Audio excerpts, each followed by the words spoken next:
नमस्ते बच्चों। कक्षा 6 विषय विज्ञान और अपना लेसन है चौथा, वस्तुओं के समूह बनाना। कि वस्तुओं के समूह किस प्रकार बनते हैं और हमें जीवन में क्यों उपयोगी हैं। कि वस्तुओं को सभी वस्तुओं के अलग अलग समूह बने हों तो अपने को सभी वस्तुओं की जानकारी होती है। क्या आपने अपने चारों तरफ बहुत सारी वस्तुएं देखी है, विभिन्न प्रकार की अलग अलग। तो जो जैसे लकड़ी की वस्तुएं हैं उनका अलग से समूह बनाना कि लकड़ी की वस्तु कौन कौन सी लकड़ी से जो वस्तुएं बनती है, जैसे टेबल, मेज, कुर्सी, दरवाजे। इसी प्रकार लोहे की वस्तुएं कौन कौन सी होती है घर पे, प्लास्टिक की वस्तुएं कौन कौन सी होती है घर पे। तो उन सभी को अपने अलग अलग एकत्रित कर सकते हैं। तो इसी तरह देखो अपने पाठ शुरू करते हैं कि हमारे चारों ओर की वस्तुएं, कि अपने चारों ओर बहुत सारी वस्तुएं पाई जाती हैं और सभी अलग अलग होती है। जैसे चेयर हुआ, मेज हुआ, गेट हुआ, कोई गाड़ी हुई, फुटबॉल हुई, गेंद हुई, सभी का शेप, रंग, बनने की जो तरीका है सभी का क्या होता है, अलग अलग होता है। तो हम अपने चारों तरफ जैसे कुर्सियाँ, बैलगाड़ी, साइकिलें, खाना पकाने के जो बर्तन है, पुस्तकें हैं, बस्तर, खिलौने, जल, पत्थर, अन्य अपने बहुत सी वस्तुएं देखते हैं। इन सभी वस्तुओं की जो आकृतियाँ होती है अलग अलग होती हैं, सभी के रंग अलग अलग होते हैं और सभी के जो गुण हैं वो भी क्या होते हैं, अलग अलग होते हैं, भिन्न भिन्न होते हैं। बैलगाड़ियाँ किसी और काम आती है, साइकिलें कोई और काम आती है, कुर्सियाँ किसी और काम आती है। तो सभी के जो गुण हैं वो भी क्या होते हैं, अलग अलग होते हैं। तो अपने चारों ओर अपने देखते हैं कि कुछ आकृतियाँ किसी प्रकार की होती है, कुछ गोल होती है। तो इस प्रकार अपनी सूची भी बना सकते हैं कि ये अपने गोल आकृतियों में किसको रखेंगे, गोल आकृतियों में अपने किसको रखेंगे। यदि पूर्णतः गोल की बात आए तो अपने गेंद को रखें, फुटबॉल को रखेंगे, चूड़ी को रखेंगे, पूर्णतः गोल। और यदि गोल जैसी आकृति आए तो अपने सेब, संतरे, गड़े इनको भी शामिल कर सकते हैं। इसी तरह अपने प्लास्टिक की वस्तुओं का समूह बना सकते हैं, लोहे की वस्तुओं का, लकड़ी की वस्तुओं का। तो ये क्या है, अपने चारों ओर की वस्तुओं के बारे में है। तो अपने इसी प्रकार आपको सारणी है, जैसे अपने अध्याय 1 में किया था 1.1, 1.2, 1.3 में, कि यह भी हो सकता है कि जिन गोल वस्तुओं की सूची हमने अभी बनाई है उनमें से कुछ वस्तुएं समूह में भी शामिल हो सकती हैं। कि जरूरी नहीं है कि अपने गोल वाली जो वस्तुएं शामिल कर ली, एक समूह बना लिया, दूसरा समूह अपने बनाए लकड़ी वाला, तो उसमें वो गोल वाली शामिल ना होगी। तो लकड़ी वाली या लोहे वाली वस्तुएं गोल वाली में और अलग दूसरे समूह में भी शामिल हो सकती है। तो प्लास्टिक की जो वस्तु उनका अपने एक समूह बनाए, प्लास्टिक का बाल्टियां है, लंच बॉक्स है, खिलौने हैं, पाइप है, ये सारी किसकी बनी होती है, प्लास्टिक की बनी होती है। तो इसी प्रकार बहुत सी वस्तुओं को अपने अलग अलग समूह में मिला सकते हैं। तो वस्तुओं के समूह बनाने से बहुत से ढंग होते हैं। ये तो अपने बनने के तरीके के आधार पर बना रहे हैं कि लोहे की कौन सी बनी है, लकड़ी की कौन सी बनी है, प्लास्टिक की कौन सी बनी है। दूसरा समूह अपने घर के अकॉर्डिंग भी बना सकते हैं कि रसोई में काम आने वाली वस्तुएं, बाथरूम में काम आने वाली वस्तुएं, उनका अपने अलग अलग समूह बना सकते हैं। तो समूह बनाने के बहुत सारे तरीके हो सकते हैं, बहुत से ढंग हो सकते हैं। तो उपयुक्त उदाहरण में हमने वस्तुओं को समूह में उनकी आकृतियों और जिस पदार्थ से वे बने हैं, अपने तो अब तक यही पढ़ा है ना भी वो कौन सी वस्तुएं हैं और किस आकार से वो बने हैं, अपने उसी को उसी अकॉर्डिंग बनाया है। हमारे चारों ओर की जो वस्तुएं हैं वो एक जहाँ एक से अधिक पदार्थों से बनी होती है, जैसे कांच, धातुएं, प्लास्टिक, लकड़ी, रुई, कागज, पंख, मृदा हो सकते हैं। तो क्या आप पदार्थों के और अधिक उदाहरणों के विषय में विचार कर सकते हैं, अपने और भी बहुत सारे अपने चारों तरफ देखकर विचार कर सकते हैं। तो क्रियाकलाप 1 क्या कहता है कि आइए हम अब अपने चारों ओर जितनी संभव हो सके उतनी वस्तुएं एकत्रित करें। भी आप अपने घर में बैठे हो तो अपने चारों तरफ आप जितनी भी आपको पेन, पेंसिल, चौक, डस्टर, कॉपी, किताब, बैग कुछ भी मिल रहा है उन सभी को क्या करो, आप एकत्रित कर लो। और प्रत्येक उपयोग में लेने वाली एक वस्तु, कुछ वस्तुएं कक्षा के कमरे या विद्यालय आप वहाँ से भी एकत्रित कर सकते हो। तो हमारे इस संग्रह में हमारे पास क्या होगा, हम अपने घर की जो यूज की वस्तुएं या अपनी कक्षा में जो यूज की वस्तुएं वही होंगी। जैसे चौक हो सकता है, पेंसिल, नोटबुक, रबड़, डस्टर, हथौड़ा, कील, साबुन, पहिए का आरा, तो बैट, माचिस की डिब्बी, नमक, आलू, ये चीज़ें अपने घर में, स्कूल में जो काम आती है, ये वस्तुएं अपने ले सकते हैं चारों तरफ की। तो हम वस्तुओं की फिर क्या करें, एक सूची बनाएं, फिर जिनके बारे में हम केवल सोच ही सकते हैं, कि कक्षा के कमरे में ला नहीं सकते। ये ऊपर वाली चीज़ें तो अपनी कक्षा के कमरे में ला सकते हैं, लेकिन अन्य जो चीज़ें हैं जैसे दीवार हुई, वृक्ष हुए, दरवाजे हुए, ट्रैक्टर हुई, सड़कें हुई, तो ये वाली चीज़ों के बारे में तो अपने बस सोच सकते हैं, समझ सकते हैं, लेकिन इनको अपने कमरे में नहीं ला सकते। तो इस संग्रह से उन सभी वस्तुओं को पृथक कीजिए जो कागज या लकड़ी से बनी है। पहले आप सारी वस्तुएं इकट्ठी कर ली, एक ढेर बना लिया अलग अलग वस्तुएं रख के, फिर उनकी सूची बना ली कि कागज की कौन सी बनी है, 1 नंबर पर उनको रख लिया, 2 नंबर पर लकड़ी की कौन सी बनी है उनको रख लिया, प्लास्टिक की कौन सी बनी है उनको रख लिया। तो इस प्रकार इनका समूह बना लिया। फिर आप दूसरे समूह बना सकते हो। दूसरा समूह कैसे बना सकते हो कि कौन सी वस्तुएं कक्षा में पढ़ाने के काम आती है, कौन सी वस्तुएं खाना पकाने में काम आती है। तो आप एक ही वस्तुओं के समूह से अपने अकॉर्डिंग जितने भी समूह बना सकते हो उनके गुणों के आधार पर।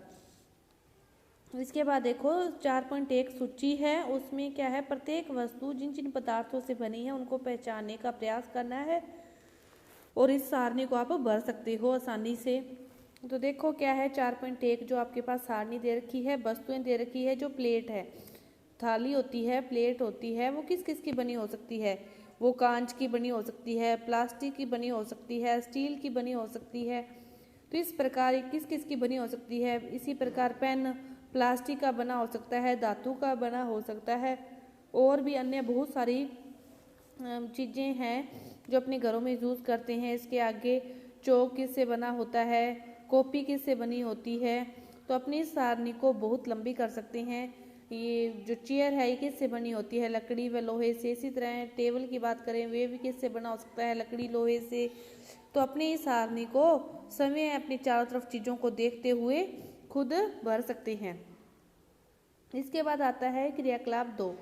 क्रियाकलाप 2 क्या कहता है कि सारणी 4.2 में कुछ सामान्य पदार्थों की सूची दी गई है। आपको 4.2 सारणी दे रखी है, उसमें कुछ सामान्य पदार्थों की सूची दी गई है। इनके अतिरिक्त अपनी जानकारी के और अधिक पदार्थ आप इस सारणी के कॉलम 1 में जोड़ सकते हैं। अब यह प्रयास करके अपनी जानकारी की दैनिक उपयोग में आने वाली उन वस्तुओं के बारे में विचार कर सकते हैं जो इन पदार्थों से बनी होती है। तो देखते हैं 4.2 सारणी में क्या दे रखा है। आपको 4.2 सारणी में दे रखा है लकड़ी की बनी वस्तुएं। कौन कौन सी बनी वस्तुएं हैं वो लकड़ी की बनी होती है, कुर्सी, मेज, हल, बैलगाड़ी और इसके पहिए, और बहुत सारी चीज़ें हैं, दरवाजे, खिड़कियां लकड़ी के बने हो सकते हैं। इसी तरह कागज, कागज से कौन बनता है, पुस्तकें, नोटबुक, समाचार पत्र, खिलौने, कैलेंडर, ये सारे किससे बनते हैं, कागज से बनते हैं। चमड़े से क्या बनता है, पर्स बनता है, बेल्ट बनते हैं। तो बहुत सारी चीज़ें चमड़े से भी बनती हैं। प्लास्टिक से बोतलें बनती है, बाल्टियाँ, मग, चेयर, कुर्सियाँ भी प्लास्टिक की बनी होती है, और भी बहुत सारी चीज़ें अपने घरों में यूज़ करते हैं जो इन चीज़ों से बनी होती है। रुई से क्या बनते हैं, कपड़े बनते हैं। रुई से, तंतु से वस्त्र तक, आपने पिछला चैप्टर किया था ना कि तंतु से कैसे रेशा बनता है, रेशे से कैसे फिर वस्त्र का निर्माण होता है। तो ये रुई से क्या बनते हैं, वस्त्र बनते हैं, और इन सभी चीज़ों का अपने अपने दैनिक जीवन में यूज़ करते हैं। ये तो इनकी बनावट के आधार पर ही बन रहा है, इनकी बनावट से किस प्रकार की वस्तुएं समूह बनाया गया है। लकड़ी वालों का अलग, कागज़ वालों का अलग, प्लास्टिक वालों का अलग से, चमड़े वाले का अलग से, रुई वाले का अलग से, किस चीज़ से कौन कौन सी वस्तुएं बनी हैं। इसके बाद आते हैं पदार्थों के गुण। क्या आते हैं, पदार्थों के गुण। अपने दैनिक जीवन में अपने बहुत सारे पदार्थों का यूज़ करते हैं। तो सभी पदार्थों के क्या होते हैं, अलग अलग गुण होते हैं। सभी पदार्थों के अलग अलग गुण होते हैं। जैसे अपने पदार्थों के वर्गीकरण के बारे में बात करें तो वो 3 प्रकार के जैसे आते हैं, ठोस, द्रव, गैस। तो ये क्या है कि जल में विलय कौन कौन से पदार्थ हैं, कौन से नहीं हैं, ठोस वाले हैं या नहीं हैं, जल में विलय, गैस वाले हैं या नहीं हैं, द्रव वाले हैं या नहीं हैं। तो इन सभी गुणों के बारे में अपने इसमें पढ़ेंगे।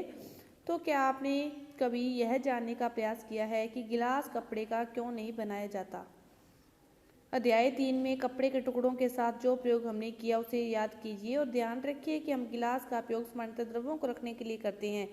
इसीलिए यदि हम कपड़े का गिलास बनाएं तो हमारा यह कार्य काफी हास्यास्पद प्रतीत नहीं होगा। गिलास बनाने के लिए हमें कांच, प्लास्टिक या धातु कोई ऐसा पदार्थ चाहिए जो जल को रोक सकता हो, और उसी प्रकार खाना बनाने के लिए, पात्र बनाने के लिए कागज का उपयोग करना भी कोई बुद्धिमानी का कार्य नहीं होगा। खाना अपने गैस पर पकाते हैं, चूल्हे पर पकाते हैं, और यदि कागज का पात्र बना के अपने नीचे आग जलाएंगे तो फिर ये अपने लिए कोई बुद्धिमानी का कार्य तो नहीं है। कागज तो आग उसमें लग जाएगी। तो इसी तरह हर चीज जो बनी है वो सोच समझकर बनी है, जिस चीज के लिए जो उपयोगी है उसी से उसको बनाया गया है। तब हम देखते हैं कि हमारे द्वारा वस्तु को बनाने के लिए किसी पदार्थ का चयन किया जाना, अपने जिस वस्तु को बनाने के लिए जिस पदार्थ का चयन करते हैं तो उस पदार्थों को गुणों का उपयोग की जाने का प्रयोजन पर निर्भर करता है कि पदार्थों के यदि अपने को गुण पता होंगे तो अपने उस पदार्थ का उसी अकॉर्डिंग यूज कर सकते हैं कि अपने को इस पदार्थ के लिए किन गुणों वाली चीज की आवश्यकता है। तो इसमें अपने सबसे पहले देखते हैं कि दिखावट। जो दिखावट की बात करते हैं, जो दिखावट है ये क्या होती है, प्राय जो दो पदार्थ हैं वो क्या होते हैं, एक दूसरे से भिन्न नजर आते हैं। दो पदार्थ एक दूसरे से क्या है, भिन्न नजर आते हैं। कोई भी दो पदार्थ हैं वो क्या है, एक दूसरे से भिन्न नजर आएंगे।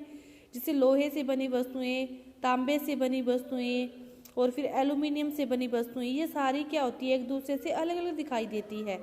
तो परंतु फिर भी जो लोहा, तांबा, एल्यूमिनियम में कुछ समानताएं हो सकती है। इन तीनों से बनी वस्तुओं में फिर भी कुछ समानताएं हो सकती है, लेकिन लकड़ी में नहीं पाई जा सकती। क्यों नहीं पाई जा सकती, क्योंकि ये तीनों क्या हैं, धातुएं हैं। लोहा, एल्यूमिनियम, तांबा, ये तीनों क्या हैं, धातुएं हैं। इनमें कुछ समानताएं हो सकती है, धातुओं के जो गुण हैं वो तीनों में पाए जा सकते हैं, लेकिन लकड़ी धातु नहीं है। जो चौथी वस्तु की बात करें अपने लकड़ी, वो धातु नहीं है, इसीलिए इन तीनों में और इसमें समानता नहीं हो सकती। तो इसीलिए इन्हें क्या कहते हैं, धातुएं कहते हैं। धातुएं क्या होती है, धातुओं की खुद की एक विशेष चमक होती है। धातुओं की खुद की एक विशेष चमक होती है। चमक को धूति भी कहते हैं। धातुओं की चमक होती है विशेष, जिनकी विशेष चमक होती है, जो विद्युत के चालक होते हैं, उन्हें क्या कहते हैं, धातुएं कहते हैं। लोहा, तांबा, एल्यूमिनियम, सोना, सभी की क्या है, अलग अलग चमक होती है। लोहे की वस्तु को देखते हुए आप कह सकते हो कि ये वस्तु किससे बनी है, लोहे की। तांबे की वस्तु को देखते हुए आप कह सकते हो ये किसकी बनी है, तांबे की। इसी प्रकार सोने की अपनी अलग चमक होती है। लेकिन कुछ धातुएं क्या होती है, अपनी चमक क्या होती है, खो देती है। क्यों खो देती है, वायु से, हवा से, पानी से ये क्रिया करके अपनी चमक क्या कर देती है, नष्ट कर देती है। जैसे तांबे का आपने गिलास, बर्तन देखे होंगे, जग वगैरह, अपने कई दिनों तक उस तांबे के जग को, गिलास को अपने हवा में खुले में छोड़ दें तो क्या होता है, उसके ऊपर बाहर की तरफ एक हरे रंग की परत जम जाती है। उसके ऊपर बाहर की तरफ हरे रंग की परत जम जाती है। किस पर, तांबे पर। तांबे पर किस रंग की परत जम जाती है, हरे रंग की। उसी तरह लोहा यदि बाहर पड़ा रहे, पानी, बारिश में, हवा में, खुले में लोहा पड़ा रहता है तो लोहे पर क्या हो जाता है, जंग लग जाती है, बुरबुरे से कलर का हो जाता है, जिसके कारण उसके जो गुण है वो नष्ट हो जाते हैं। तो ये वायु व नमी के कारण कुछ धातुओं की चमक क्या हो जाती है, नष्ट हो जाती है। लेकिन धातुओं की अपनी खुद की एक विशेष चमक होती है, उसे ही क्या कहते हैं, धातु कहते हैं। और ये क्या करती है, विद्युत का चालन भी करती है। धातुएं कठोर भी होती है। तो इन सभी के बारे में अपने अगले पार्ट में और अध्ययन करेंगे। तो ये आपका जो पहला पार्ट था ये पूरा हुआ। धन्यवाद।